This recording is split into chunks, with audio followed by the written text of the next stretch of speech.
vamos lá. Faz parte dos hábitos da classe dominante brasileira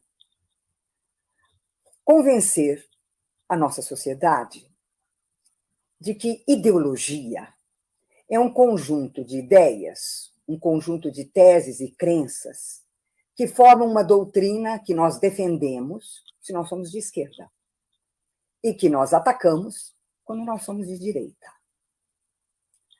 Por isso, para desfazer esse enorme, imenso equívoco a respeito do que seja ideologia e responder à pergunta o que é ideologia, nós precisamos retomar por uma fração de segundo, por um pequeno momento, o instante no qual o conceito de ideologia surgiu. Ele surgiu em um livro de Marx, chamado justamente A Ideologia Alemã. Esse conceito foi elaborado por ele para explicar um fenômeno histórico muito peculiar, que é a distância entre a vida social cotidiana e as ideias e os discursos. Uma distância que é própria do modo de produção capitalista e da formação social moderna. De fato, nas formações históricas sociais anteriores à moderna e, portanto, anteriores ao capitalismo, não há, num sentido rigoroso, ideologia.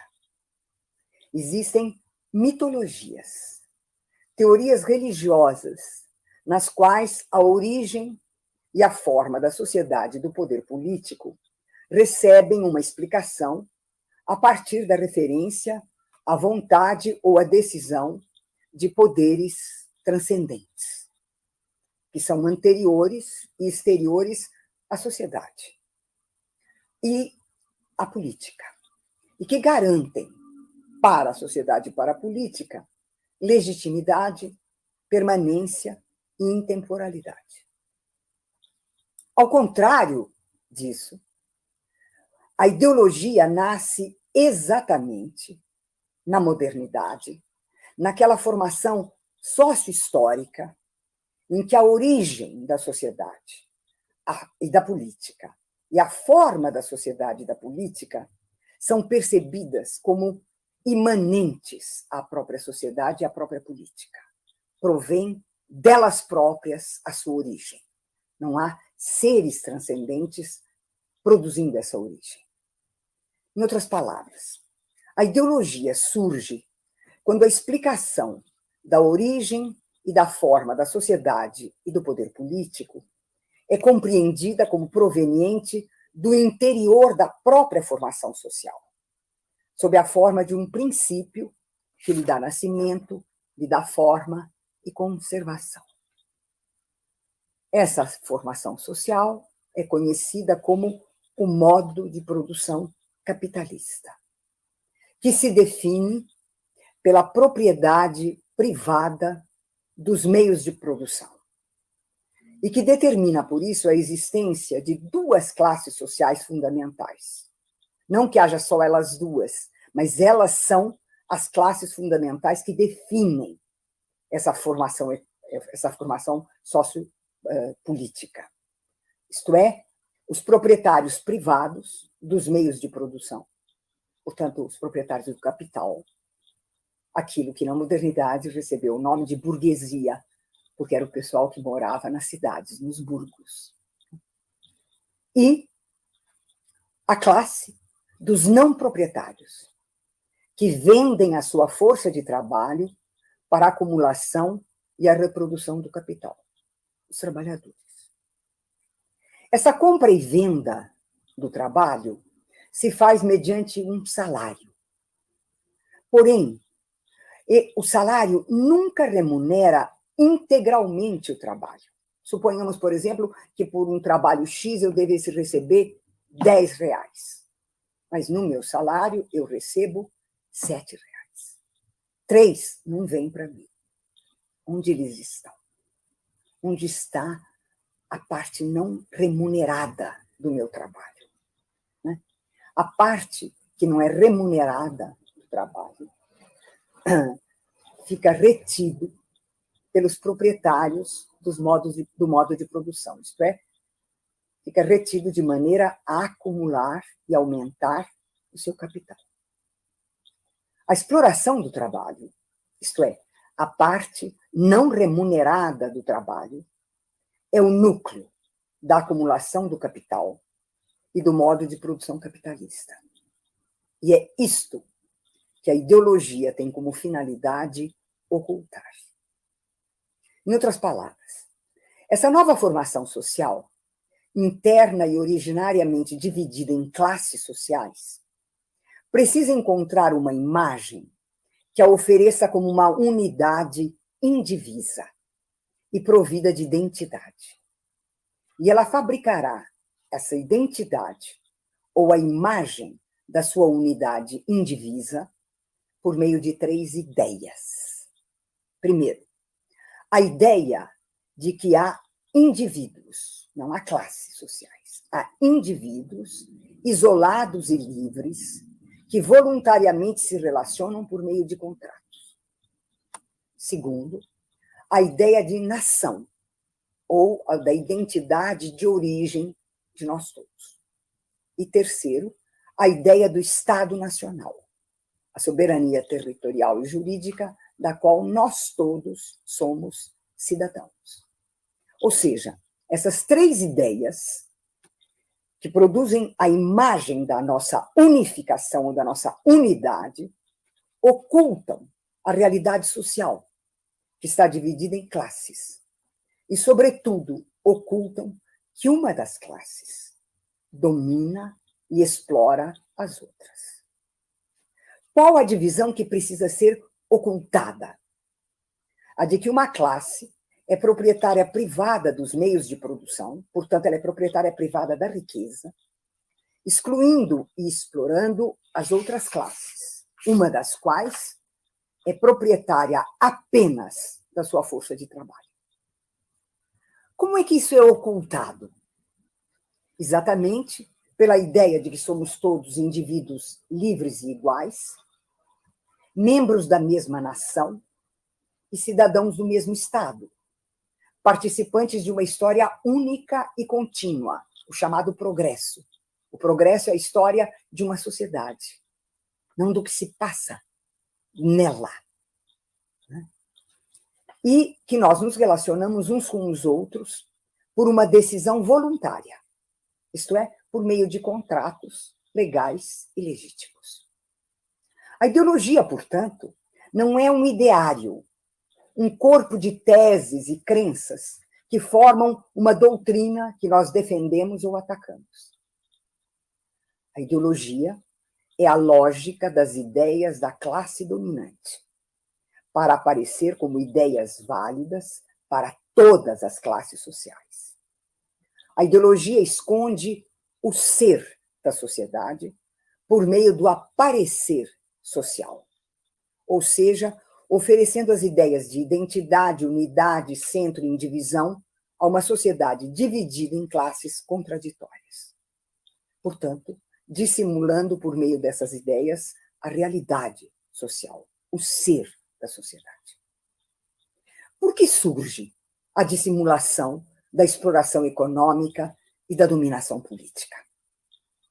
Essa dupla de dissimulação decorre do fato de que, sendo a sociedade realmente dividida em classes, e que há a dominação de uma classe sobre as outras, existe o risco de que a classe excluída da propriedade dos meios de produção e explorada economicamente comece a formular pensamentos, ideias antagônicas à da classe dominante. Isto é, ideias que procuram explicar qual é realmente a sua posição e a sua situação na sociedade, na produção econômica, e fazendo com que se perceba que existem divisões sociais.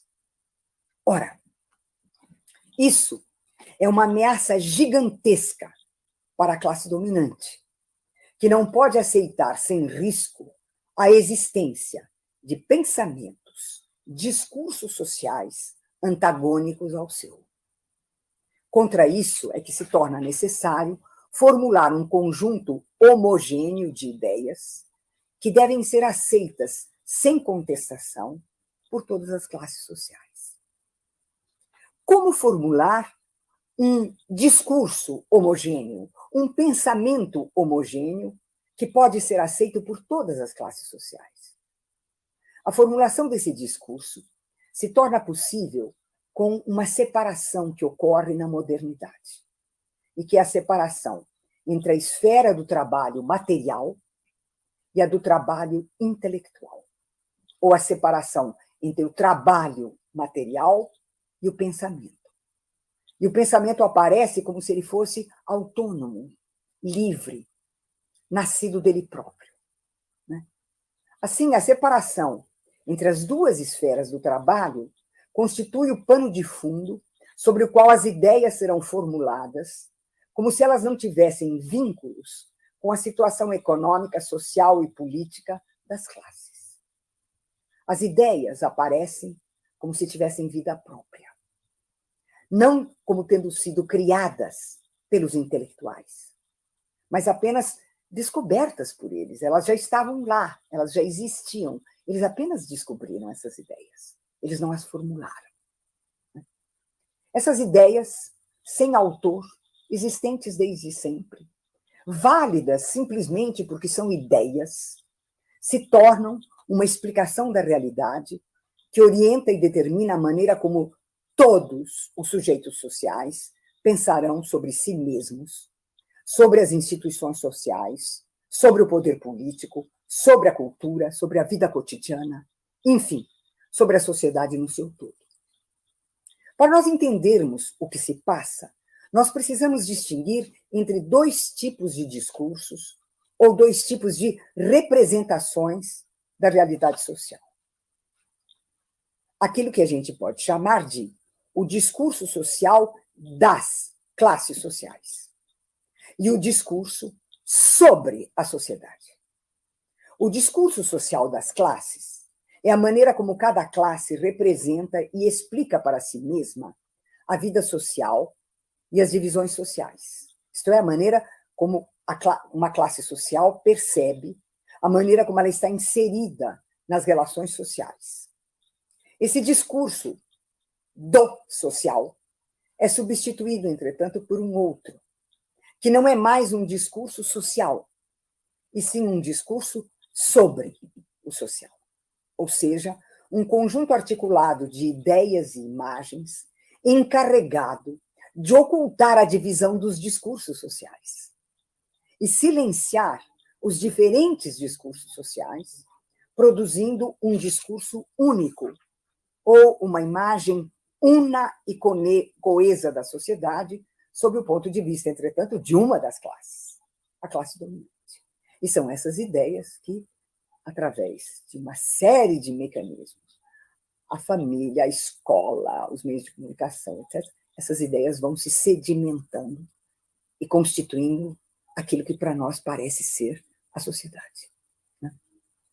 Quando as ideias parecem existir em si e por si mesmas, e explicar a vida social de uma maneira única e irrefutável, nasce a ideologia. Em outras palavras, a ideologia é a expressão da forma assumida pela luta de classes, entendida como o poderio e a dominação de uma classe sobre outras. Eu vou fazer um parênteses aqui, eu peço perdão, mas a gente sempre pensa, justamente por causa da ideologia, que luta de classes é a hora que os trabalhadores fazem greve, a hora que os estudantes fazem greve, a hora que o movimento feminista diz o que tem que dizer, a hora em que os movimentos afrodescendentes dizem o que tem que dizer, os movimentos indígenas. Quando aparecem, né, discursos antagônicos, aí fala, tem luta de classes. Não, a luta de classes não é isso. A luta de classes é a dominação que uma classe exerce sobre as outras. É isso a luta de classes. A luta de classes não são os instantes nos quais as diferentes classes manifestam o seu antagonismo. De jeito nenhum. Isso não é a luta de classes. A luta de classes é o poderio de uma classe sobre as outras. Bom, desculpa ter feito parênteses, mas eu acho que era importante explicar isso.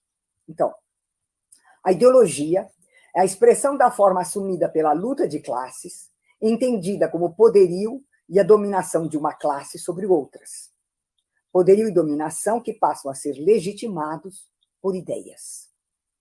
A ideologia faz com que determinadas ideias sobre os seres humanos, a família, a sociedade, o trabalho, a nação, a pátria, o saber, o poder, a história, o progresso, a felicidade, o bem, expliquem as relações sociais e políticas, tomando como ponto de vista a posição e o poder da classe dominante.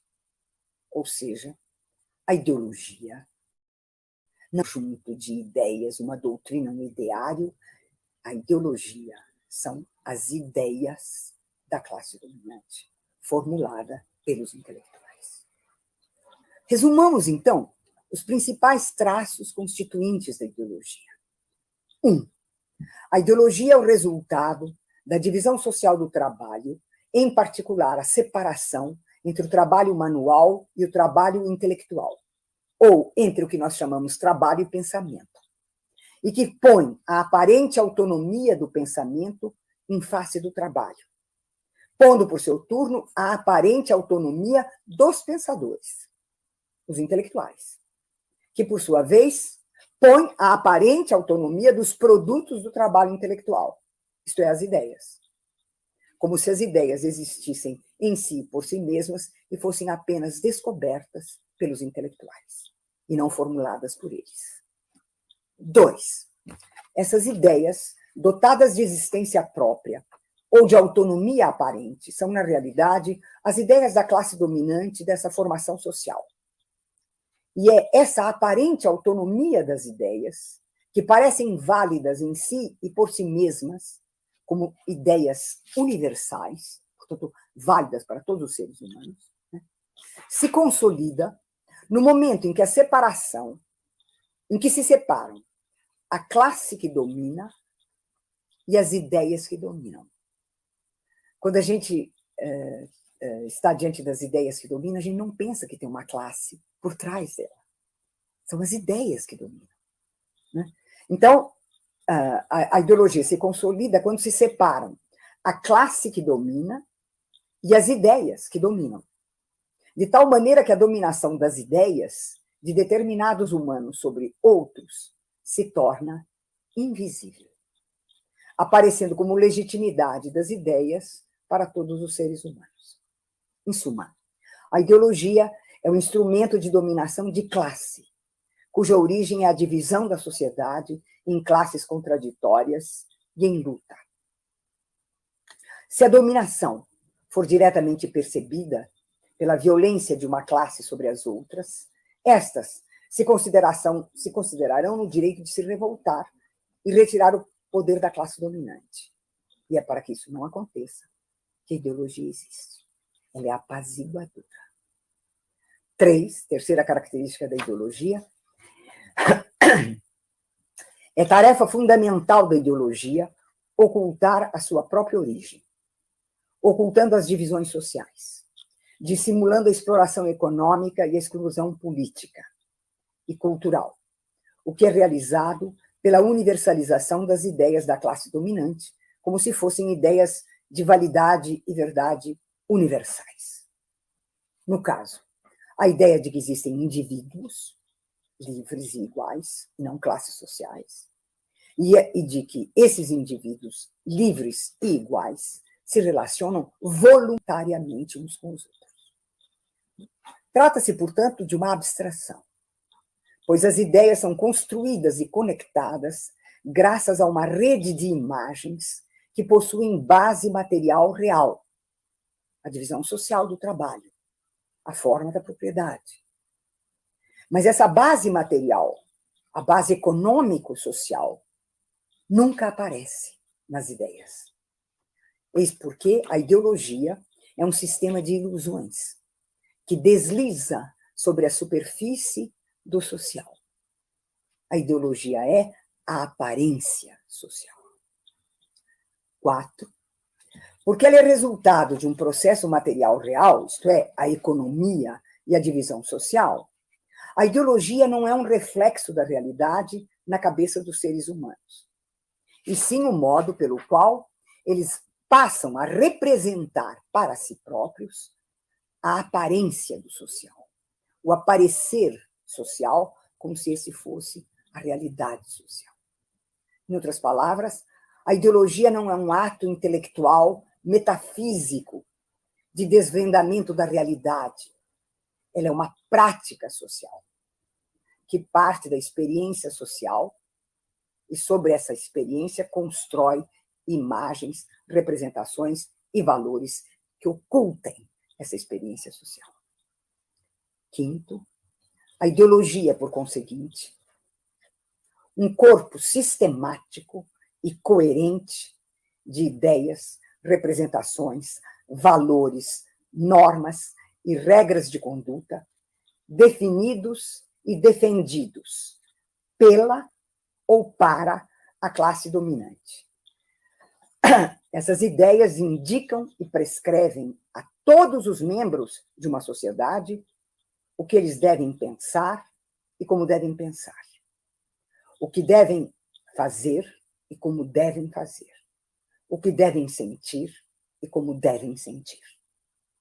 Ela é, assim, um corpus explicativo e prático de caráter prescritivo, normativo, regulador, cuja função é dar aos membros de uma sociedade dividida em classes uma explicação racional para as divisões sociais, transformando essas divisões em diferenças naturais, diferenças individuais, diferenças étnicas, diferenças culturais, geográficas, ocultando a origem da divisão social, isto é, as divisões produzidas na esfera da atividade econômica. E garante, assim, um conjunto de referenciais abstratos, supostamente universais, que permitem o sentimento de identidade social. Nós somos parte da humanidade, da nação, da raça, do bem, do mal, do progresso, da modernidade. Nós somos parte disso.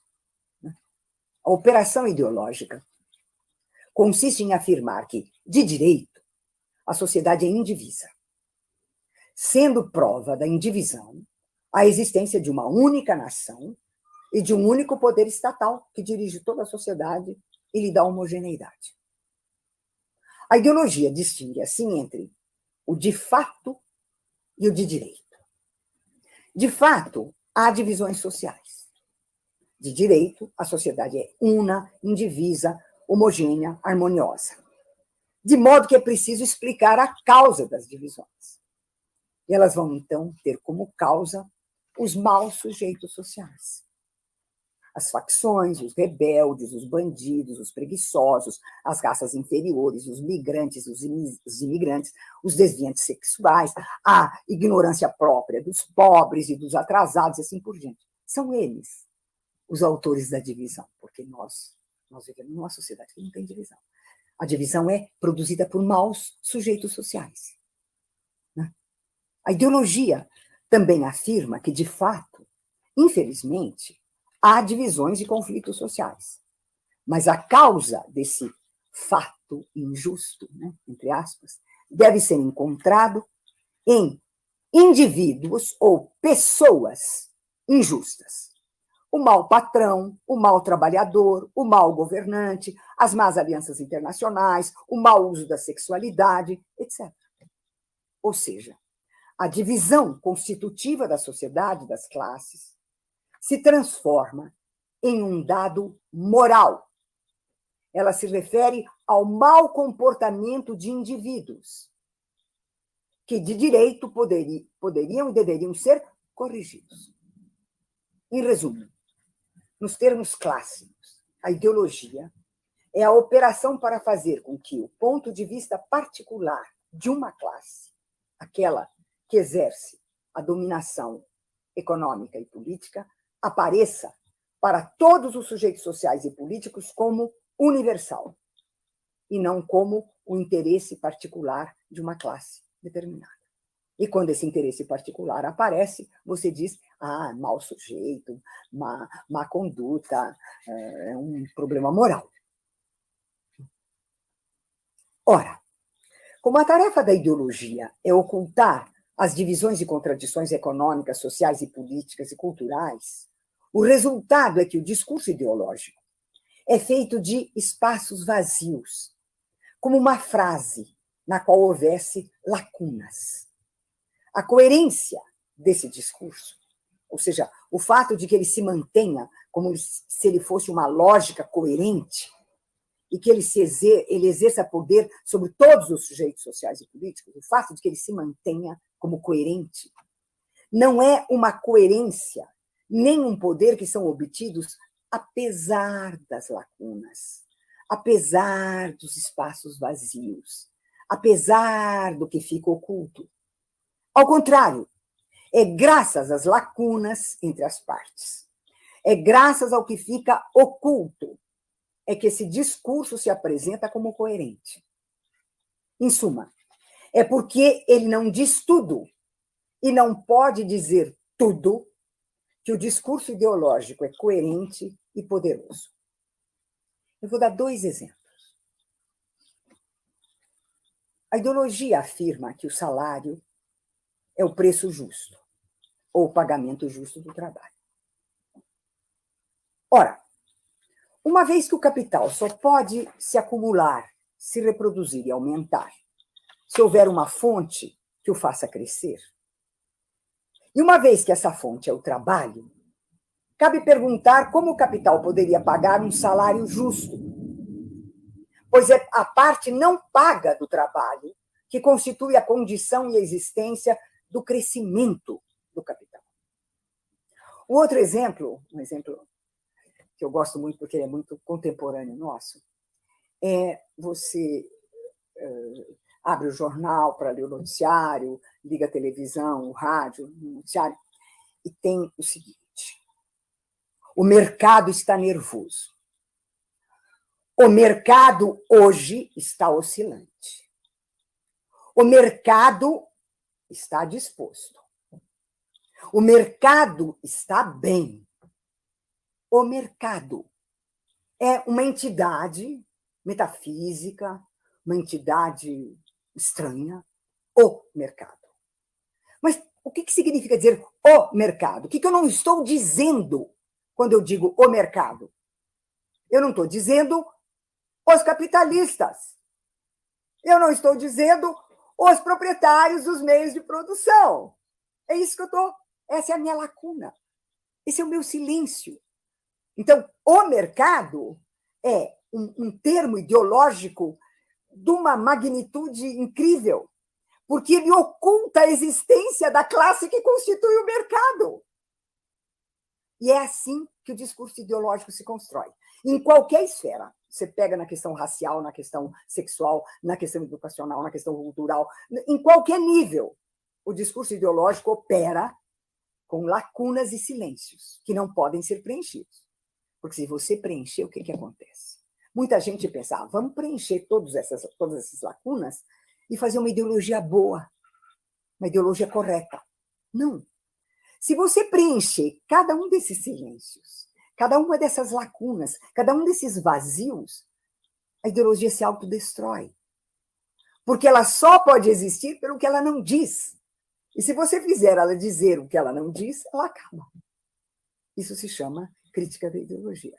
A crítica da ideologia é preencher os vazios para que a ideologia diga tudo. E ao dizer tudo, acabe. Bom, vocês veem por que eu escrevo? Porque meus parênteses são infindáveis. Vou voltar ao meu texto. Bom, então, é fundamental admitirmos que se tentarmos o preenchimento do silêncio ou da lacuna, não vamos transformar a ideologia incorreta numa ideologia correta. Nós vamos simplesmente destruir a ideologia, porque nós tiraremos dela a condição sine qua non da sua existência e da sua força. O discurso ideológico se sustenta justamente porque ele não pode dizer até o fim aquilo que ele pretende dizer. Se ele disser, se ele preencher todas as lacunas, ele se autodestrói como ideologia. A força do discurso ideológico provém de uma lógica que nós poderíamos chamar de a lógica da lacuna, a lógica do silêncio. A força da ideologia não decorre de uma pura lógica intelectual, né? Do valor das ideias, da maneira como elas se conectam, e como uma pode ser deduzida da outra. Não é aí. Não é aí. Isso aí é a força da ciência, é a força da filosofia, é a força do pensamento verdadeiro, é a força do pensamento, não é a força da ideologia. Então, a força do discurso ideológico vem, portanto, da lógica do silêncio. Ela não decorre de uma pura lógica intelectual, de alguma força interna às próprias ideias, mas ela depende das transformações das relações sociais. Isto é, ela depende da história, das mudanças das relações na esfera da produção econômica e da esfera política. A ideologia é sempre contemporânea daquele momento do modo de produção e das formas que são assumidas por ele. E é exatamente por isso que nós podemos dizer que há hoje o que eu chamo de a ideologia da competência. Essa é a nova forma que a clássica, a ideologia clássica, já que era chamada de ideologia burguesa, essa ideologia clássica passou a ter uma nova forma, uma nova maneira de se exprimir, e que eu chamo de a ideologia da competência. Qual é a origem disso? A transformação da técnica em tecnologia, portanto, a técnica deixa de ser uma prática bem realizada e correta para se tornar um saber sobre práticas. Isso é tecnologia. Tecnologia é um saber sobre as práticas técnicas.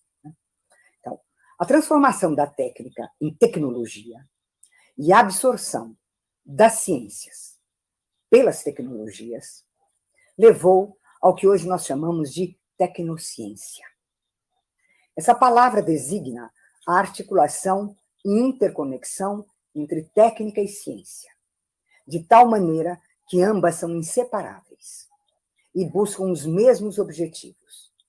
E, sob certos aspectos, são as exigências técnicas que comandam as pesquisas científicas. Por quê? Porque a tecnociência foi instituída por grandes empresas capitalistas que criaram laboratórios e centros de pesquisa voltados para a produção econômica. Com isso, as ciências perderam a sua independência e passaram a participar diretamente do processo produtivo. Isto é, as ciências, exatamente como o trabalho manual, se tornaram forças produtivas para a acumulação do capital. Essa mudança fez surgir a expressão sociedade do conhecimento, para indicar que a economia contemporânea se funda sobre a ciência e a informação, graças ao uso competitivo dos conhecimentos, da inovação tecnológica e da informação nos processos produtivos e financeiros, bem como nos serviços, como a educação, a saúde, a cultura e o lazer. Ora, a assim chamada sociedade do conhecimento produz uma mudança na ideologia tradicional. De fato, na ideologia tradicional, o conhecimento é colocado na área da educação. E as desigualdades econômicas das classes sociais faz com que a educação seja valorizada pela ideologia como signo de prestígio e ascensão social. Ora, na ideologia contemporânea, o saber se deslocou da educação, passando a fazer parte diretamente da produção econômica. Com isso, o saber deixa de ser signo de prestígio para se tornar uma forma de poder. Essa mudança faz surgir o que eu chamo de ideologia da competência. Como toda ideologia, A ideologia da competência oculta a divisão social das classes e a origem social das ideias. Mas a ideologia da competência o faz com uma peculiaridade: a de afirmar que a divisão social se realiza entre os competentes, os especialistas que possuem conhecimentos científicos e tecnológicos, e os incompetentes, os que executam as tarefas comandadas pelos especialistas. A ideologia da competência realiza a dominação pelo descomunal prestígio e poder que são conferidos ao conhecimento científico-tecnológico, ou seja, pelo prestígio e poder das ideias consideradas científicas e tecnológicas. A ideologia da competência fabrica o discurso competente, que pode ser resumido da seguinte maneira: não é qualquer um que tem o direito de dizer alguma coisa a qualquer outro, em qualquer lugar e em qualquer circunstância. Você tem que adquirir o direito para dizer determinadas coisas em determinados lugares para determinadas pessoas. E esse direito é a tua competência. O discurso competente, portanto, é aquele proferido pelo especialista, que ocupa uma posição ou um lugar determinado na hierarquia organizacional econômica. E haverá tantos discursos competentes quantas organizações e hierarquias econômicas houver na sociedade. Uma das consequências interessantes dessa nova forma ideológica se encontra no aparecimento nos meios de comunicação e nos aplicativos da internet de competentes, que pretendem ensinar aos demais o que eles não sabem, ensinando-lhes o bom desempenho sexual, carpintaria, culinária, jardinagem, o que aparecer. Você tem sempre um competente explicando e ensinando para você, porque você é uma incompetente, você não sabe nada. Também, porque a ideologia é sempre expressão da base econômico-social de um período histórico, nós podemos dizer que, juntamente com a forma contemporânea da ideologia, como ideologia da competência, há o seu complemento, trazido pela nova forma da economia, isto é, a economia neoliberal. Pela necessidade de legitimar a nova forma assumida pela economia, nós podemos falar numa ideologia neoliberal, complemento da ideologia da competência. Nós sabemos que há duas características principais no neoliberalismo. Ele tem inúmeras características, mas duas são as principais. A primeira é que ele considera que a sociedade, no seu todo, aí inclui economia, cultura, educação, ciência, saúde, tudo. A sociedade é constituída por um tipo determinado de organização, a empresa. Tudo é empresa. A escola é uma empresa, o hospital é uma empresa, o centro cultural é uma empresa, tudo é uma empresa. A empresa não é mais aquilo que antigamente era a empresa, o lugar onde a produção econômica se realiza. Não. A empresa é a forma de organização de toda a sociedade. Esse é o primeiro ponto pelo qual o neoliberalismo se caracteriza. E o segundo ponto é que o neoliberalismo introduz a privatização. A gente pensa... minutinho.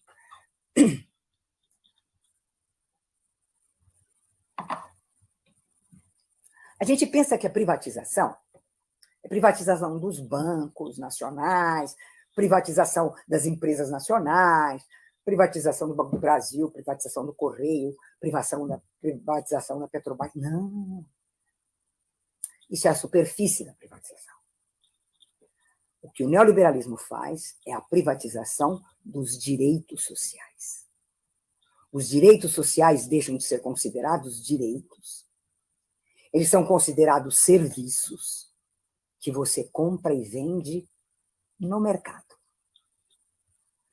Não tem mais o direito à educação. no serviço educacional. Não tem mais o direito à saúde, tem o serviço da saúde. E são empresas. Então, você tem a sociedade toda organizada como empresa, o Estado é pensado como uma empresa, e é por isso que os governantes, muitos deles, se apresentam com uma palavra maravilhosa, extraordinária. Eles dizem que eles são gestores. Você só é gestor numa empresa, que eu saiba. Ou seja, você é gerente. Gerente. Gestor é a palavra chique para dizer gerente. É isso. Né? E os governantes todos são gerentes. E gestores. Eles acham uma beleza. Né? Eles não se dão conta do que eles estão falando. Nem, não se dão conta de que o Estado é considerado uma empresa. E a direção do Estado não é política, é uma gestão. E, assim, ora, o que acontece? O que é privatizar direitos? O que são os direitos? E, sobretudo, os direitos sociais. Mas os direitos são a definição da democracia. A democracia não é o partido, o regime político da lei e da ordem, com a competição entre partidos políticos e a ocupação rotativa do poder. Isso não é democracia, isso é democracia liberal. A democracia é a criação de direitos, a afirmação de direitos. Ora, no momento em que o neoliberalismo transforma os direitos em serviços privados, que você compra e vende no mercado, ele destruiu a democracia. E ele faz isso através da ideologia. A ideologia dos serviços. Tudo que é privatizado é melhor, é de melhor qualidade. Todo mundo está vendo, todo mundo está vendo. Privatizou, ficou uma beleza. Ficou joinha, como se dizia no meu tempo, joinha. Não. E é assim que ela funciona. Né? Então, tudo é empresa, tudo é gestado, tudo é gestão, e não há direitos. Existem serviços de compra e venda no mercado, de todos os direitos sociais. Educação, saúde, habitação, transporte, tudo.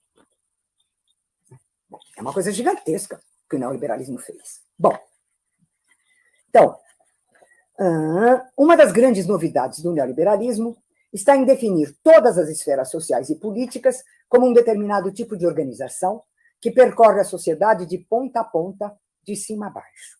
A empresa. A escola é uma empresa, o hospital é uma empresa, o centro cultural é uma empresa. O Estado é uma empresa. E, sobretudo, define o indivíduo não como membro de uma classe social, mas como um empreendimento. O indivíduo é uma empresa individual. Ele é chamado de capital humano. Ele é chamado de o empresário de si mesmo, que é destinado à competição mortal em todas as instituições. Como empresário de si mesmo, o indivíduo é dominado pelo princípio universal da concorrência, disfarçada com a ideia de meritocracia. Nessa nova fórmula, o desemprego estrutural é ocultado com o nome de uberização do trabalho. O salário não é visto mais como salário, mas como renda individual. A educação é considerada um investimento para que a criança e o jovem aprendam a desempenhar comportamentos competitivos, de tal maneira que, desde o nascimento até a entrada no mercado de trabalho, o indivíduo é treinado para ser um investimento bem-sucedido e interiorizar a culpa quando não vencer a competição. Culpa que desencadeia ódios, ressentimentos e violência de todo tipo. Nós estamos vendo isso no Brasil. Né? Destroçando a percepção de si como membro de uma classe social, destruindo formas de solidariedade e desencadeando práticas de ódio e extermínio. Essa situação alcança uma dimensão trágica quando levamos em conta que, ao introduzir o desemprego estrutural e a fragmentação toyotista do trabalho contra o fordismo, o neoliberalismo dá origem a uma nova classe trabalhadora denominada, e aqui no Brasil o GC nos explica isso, denominada precariado, para indicar um novo trabalhador sem emprego estável, sem contrato de trabalho, sem sindicalização, sem seguridade social, e que não é simplesmente o trabalhador pobre, porque a sua identidade social não é dada pelo trabalho, mas pela ocupação. E que, por não ser um cidadão pleno, tem a mente alimentada e motivada pelo medo, pela perda da autoestima, pela perda da dignidade, pela insegurança e, sobretudo, pela ilusão meritocrática de vencer a competição com outros e pela culpa perante o fracasso. Essa é a beleza da ideologia neoliberal. Quais são os principais traços da ideologia neoliberal, com o que eu estou começando a finalizar a minha longuíssima aula? 1. Ela estimula o ódio ao outro, ao diferente, aos socialmente vulneráveis, migrantes, imigrantes, refugiados, LGBTQ+, sofredores mentais, sofredores de rua, negros, pobres, mulheres, idosos, e vai por aí.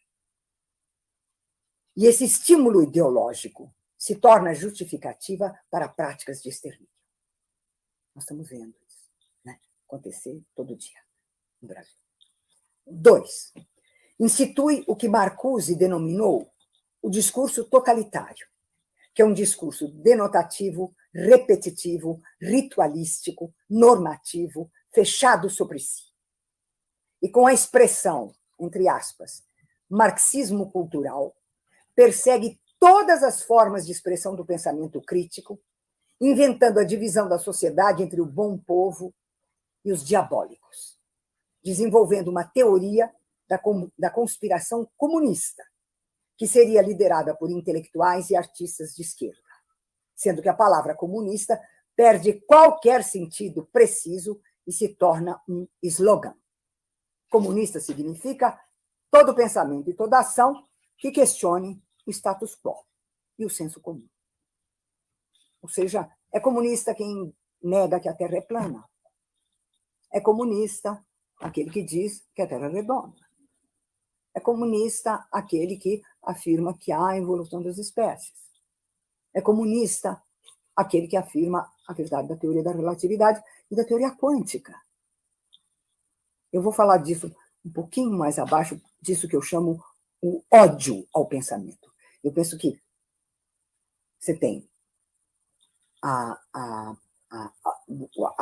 transformação de todas as instituições em empresas, depois você tem a privatização de todos os direitos sociais transformados em serviços, depois você tem o precariado e a meritocracia, e depois você tem o ódio ao pensamento. Eu vou falar disso mais no final da aula, mas é disso que nós estamos, é diante disso que nós estamos. A ideologia tradicional tinha a pretensão unificadora e universalista. Ela dizia: somos todos livres e iguais, pertencemos à mesma nação, somos cidadãos do mesmo Estado, etc. A ideologia neoliberal, apoiada na ideologia da competência, vai na direção contrária. Ela acirra conflitos por meio de argumentos racistas, homofóbicos, machistas, religiosos, transformados em medos, ressentimentos e ódios sociais, que estavam silenciosos e se transformaram em discurso do poder e justificativa para práticas de censura e de extermínio. 3. Com o mundo eletrônico e informático e a realidade virtual, a ideologia apaga todo o contato com o espaço-tempo como estrutura do mundo. O Harvey fala em compressão espaço-temporal. Os meios eletrônicos comprimem o espaço até lá. Aqui. E comprimem o tempo até lá. Agora. Virilio fala em atopia e acronia. Atopia, inexistência dos lugares, porque só há um lugar, a tela. E a inexistência do tempo, porque só há um tempo, agora. Essa é uma das marcas mais terríveis da ideologia neoliberal acoplada ao mundo informático. Né? Então, com o mundo eletrônico e informático e a irrealidade virtual, a ideologia apaga todo contato com o espaço-tempo como estrutura do mundo. O passado não tem a profundidade da memória. O futuro não tem a profundidade da esperança. O espaço não tem diferenças sociais, culturais, geográficas, cósmicas, porque tudo se reduz ao aqui e ao agora da tela. 4, a subjetividade não é considerada reflexão e interrogação. Ela se torna intimidade narcisista. E a objetividade deixa de ser o conhecimento do que é exterior e diverso do sujeito, passando a ser um conjunto de estratégias montadas sobre jogos de linguagem. Quando eu falo em jogos de linguagem, traduzindo, você liga a televisão e os jornalistas estão lá falando no quê? A narrativa, tem essa narrativa, aquela narrativa. A narrativa é um jogo de linguagem fabricado a partir da destruição dos referenciais espaciais e temporais. É isso. É uma coisa alucinante. A gente não se dá conta, a gente se acostumou a ouvir isso. Narrativa. É um jogo de linguagem. A linguagem não se refere ao mundo, não se refere a cada um de nós, a nossa relação com os outros. A linguagem é um jogo de narrativas. Ela não fala nada. E é por isso que você liga nos noticiários, você não tem informação nenhuma. Acabou. Você tem narrativas. Bom.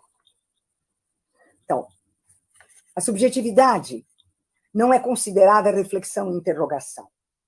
Ela se torna a intimidade narcisista. E a objetividade deixa de ser o conhecimento do que é exterior e diverso do sujeito, passando a ser um conjunto de estratégias montadas sobre jogos de linguagem, que representam jogos de pensamento, sem que o conhecimento jamais enfrente a realidade como experiência que suscita a interrogação e o pensamento. 5, a fugacidade do presente, a ausência de laços com o passado objetivo e de esperança de um futuro emancipador, suscitam o reaparecimento do imaginário religioso.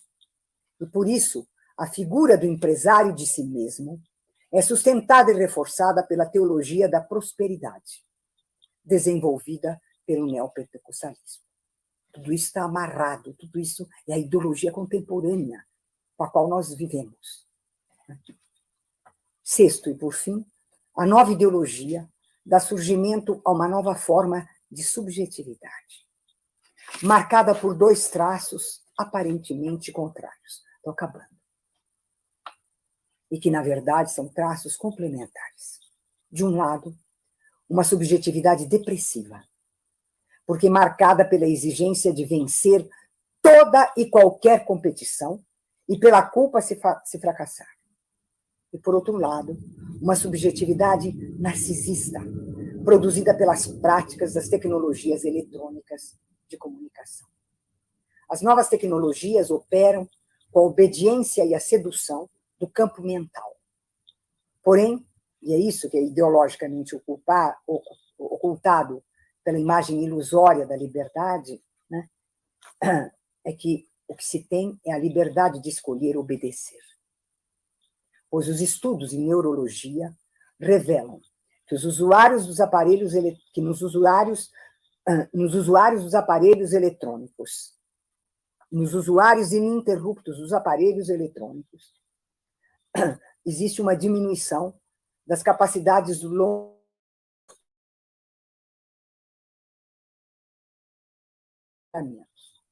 e há um grande desenvolvimento da parte do cérebro responsável pelo desejo. Pensa-se menos, deseja-se muito, e as empresas desenvolvem, esse é outro lugar em que a ideologia se realiza, desenvolvem aplicativos para enfatizar, direcionar, induzir e estimular desejos. Na ideologia contemporânea, curtir se tornou uma obrigação. O selfie, o like, o meme se tornam, aos poucos, a definição do ser de cada um. Porque se começa a acreditar que existir é ser visto. Essa visão vai se distribuir. E ontem eu tive uma verdadeira aula de como é que isso funciona com alguns amigos, quando eles me explicaram uma coisa chamada, e eu não vou me estender, porque eu acho que eu entendi mais ou menos, mas vocês certamente sabem disso de maneira perfeita. Me explicaram uma coisa chamada bolha. Porque eu já tinha levado um susto com uma coisa chamada a nuvem, né? Que a gente põe tudo na nuvem. Eu falei, nuvem para mim é chover e a nuvem some. Se puser minhas coisas numa nuvem, vai acabar. Acabou, não vai para a nuvem. Agora também tem uma coisa chamada bolha, que é uma nova forma da sociabilidade. Porque na ideologia tradicional, você se referia à sociedade como um todo. Né? Era fundamental, né? Foi isso que eu disse, indivisa, una, né? Centrada, etc. Não, agora, não, ela é toda dividida, mas ela não é dividida em classes, ela é dividida em bolhas eletrônicas, que produzem a ilusão da sociabilidade e a verdade da solidão e da competição. É uma coisa fora do comum. E o outro traço que aparece, e com o qual eu vou concluir, e que eu penso que é uma marca da ideologia contemporânea, porque ela aparece no mundo inteiro. E agora, com a pandemia, então, o que amigos meus, mundo afora, me contam, o Brasil não é muito diferente do que se passa, que é a marca, do ponto de vista político. É o ódio ao pensamento. O ódio ao pensamento foi aquilo que o filósofo Adorno chamou de cinismo. O que é o cinismo? O cinismo é a deliberação voluntária de mentir. A mentira é a expressão máxima do ódio ao pensamento, que se realiza sob a forma do cinismo. Se esse quadro que eu tracei parece dramático, trágico, negativo, eu gostaria de encerrar fazendo minhas palavras escritas certa vez pelo filósofo francês Merleau-Ponty. Ele escreveu essas palavras logo no final da Segunda Guerra. Ele escreveu um texto chamado A Guerra Aconteceu. E ele escreveu, sobretudo, quando se abriram as portas dos campos de concentração. E ele escreveu o seguinte: o mal não está em nós, nem fora de nós. Ele está no tecido que tecemos entre nós. Eu completo dizendo o que ele disse: busquemos tenacidade e força para rasgar esse tecido e fazer aparecer o verdadeiramente novo. Obrigada.